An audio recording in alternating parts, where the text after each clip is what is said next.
Hi, thanks for joining me. I'm Kara. I'm going to do a reading today in beautiful downtown Broken Arrow. This reading is for our fire signs, Aries, Leo, and Sagittarius for the month of October. Okay, guys, so I've pulled 12 cards here, and we're going to go ahead and go over those and let you know what we've got. So the first four cards that came out for you guys are, we've got the 11th house, the edge. The 11th house represents the sign of Aquarius, so you may be dealing with an Aquarius this month. We have square, the challenge card here. There's some tension, stalls, alarms sounding, motivations, pressures, frustrations, demands, struggles, things of that nature. We have Uranus, a revolution here. Okay, breakthroughs, brainstorming, originality, insight, awakening, technology, innovation, reform, surprises. Okay, and then we also have the Sun card here, being. This is our essence, our energy, that life force, our drive, motivation. The Sun card represents masculinity. It's a very masculine card. Power. Also, the rhythm of life, heartbeats, self-sufficiency, fatherhood. Okay. So, these four cards together,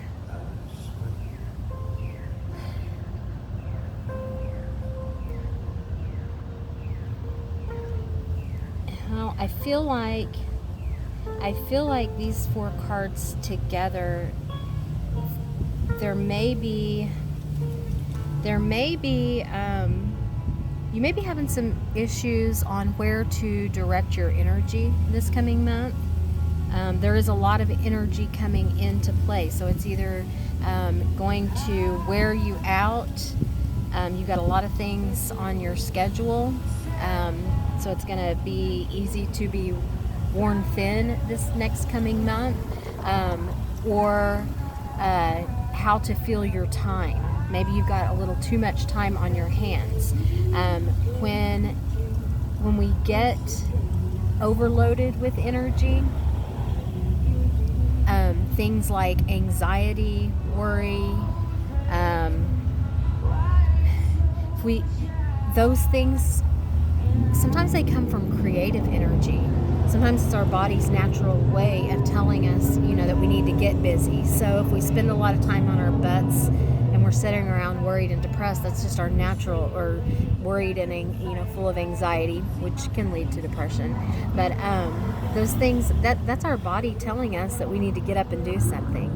So a lot of times we wake up with a ton of energy and not enough time in the day to get things done. So it seems like there's either a challenge here, and it looks like it's either or. It's not really, it's either you've got too much to do with too little time to do it in, or you're not finding good ways to manage your time. You need to find better ways to manage your time. Okay, the next four cards that came out were the craft, 6th house, which represents Virgo. It's work, things like work, the details, health, our well-being, diet. We have Saturn, just wisdom. Okay, that's structure, time, discipline, responsibility. We have 9th house, seeking. I think we're still going. I've got a phone call coming in. I'm sorry. Let me decline that real quick. Okay. So we have the 9th house, seeking, which is Sagittarius. So we've got Aquarius, Virgo, and a Sagittarius here as well, possibly could be dealing with. If this is a relationship or your family issues, finding ways to resonate with the video. These are other signs that you may be dealing with this next coming month. 9th house, seeking, represents travel, education, things like spirituality, quests, journalism, talks about risk-taking, our faiths, beliefs, paradigms, things like that.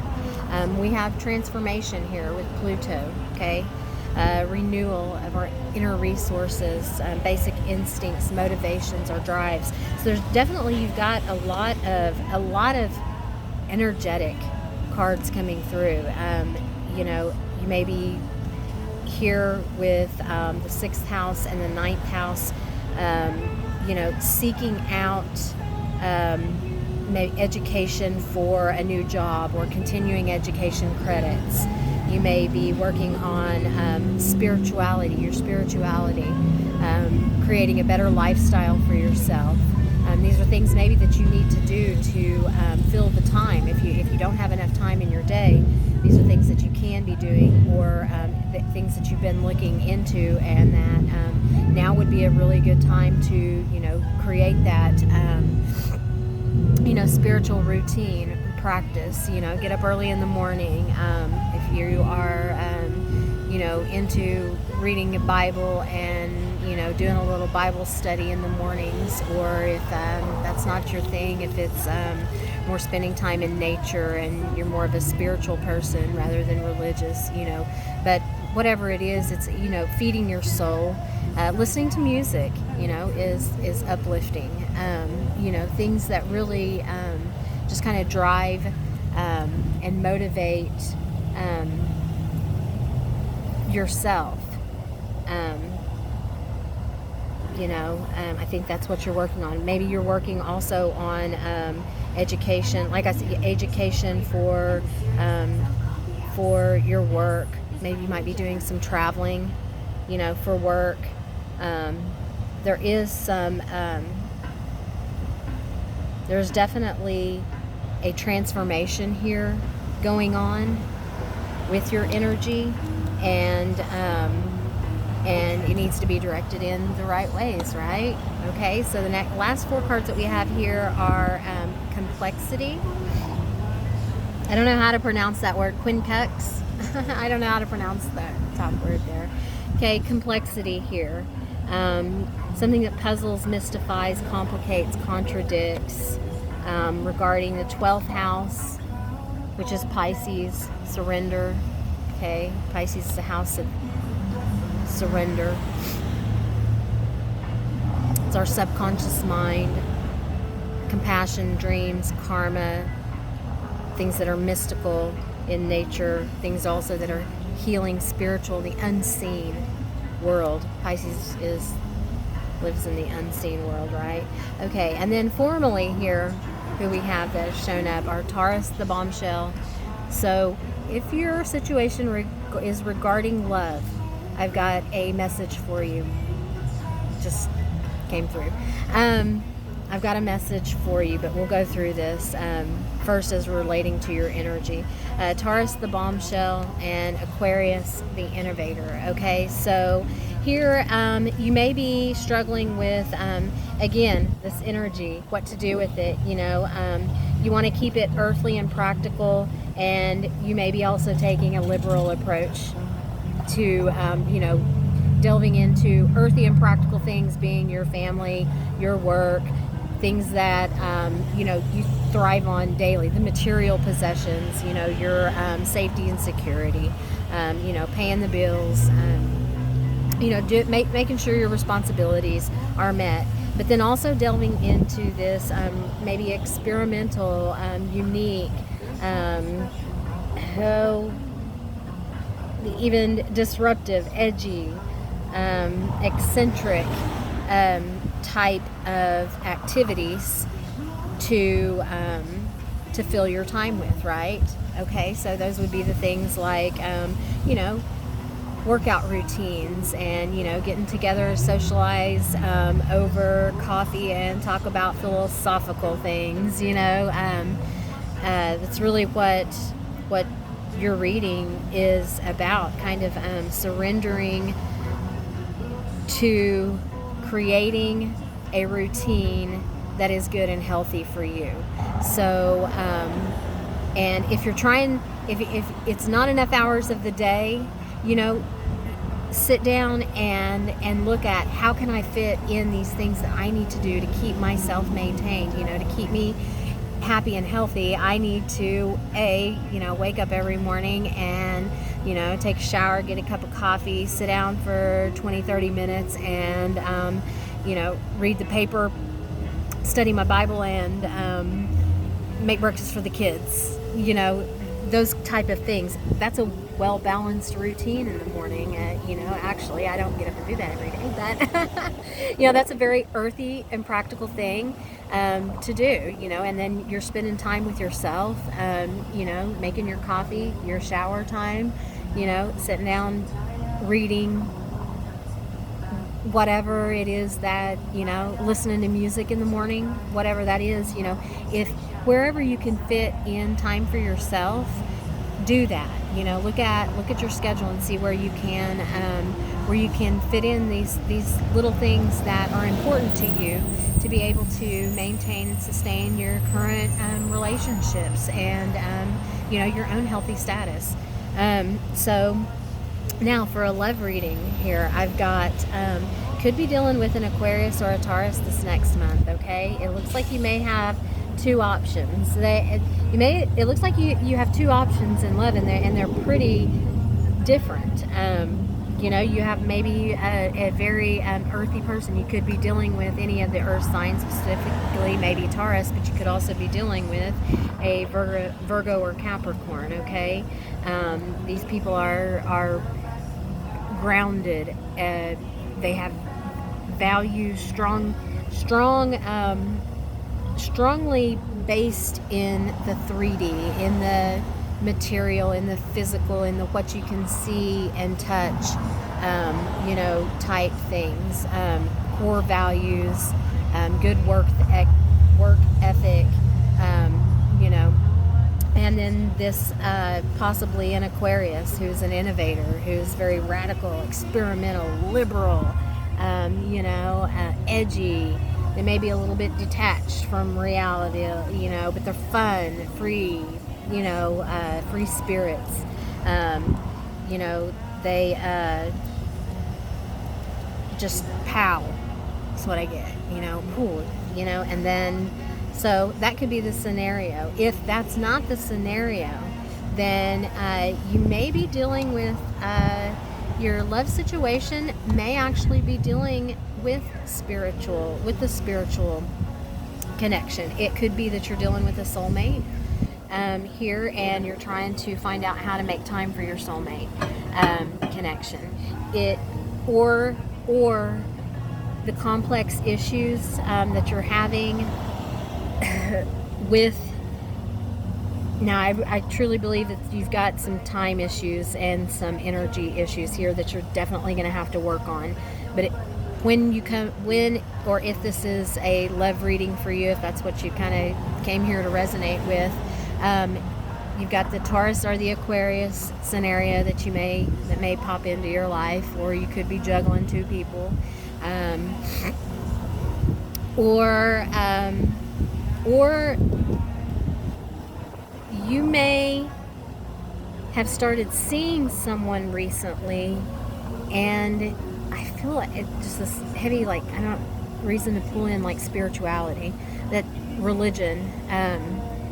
You guys may have cultural differences, religious differences. There may be some complex, confusing things between the two of you that you are having trouble working out because of those issues. So I'm not really sure what kind of advice to give you on that, other than if you're strictly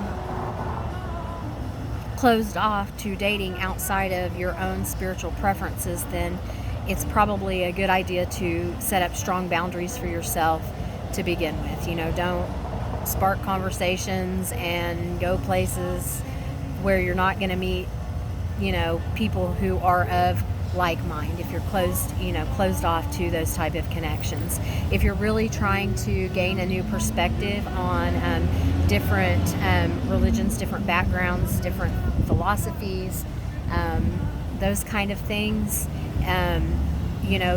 you may, and it may be hard to work together with this individual if you're in a current relationship and you're struggling on that spiritual level to connect with them, or they're spiritual, you're not, or vice versa.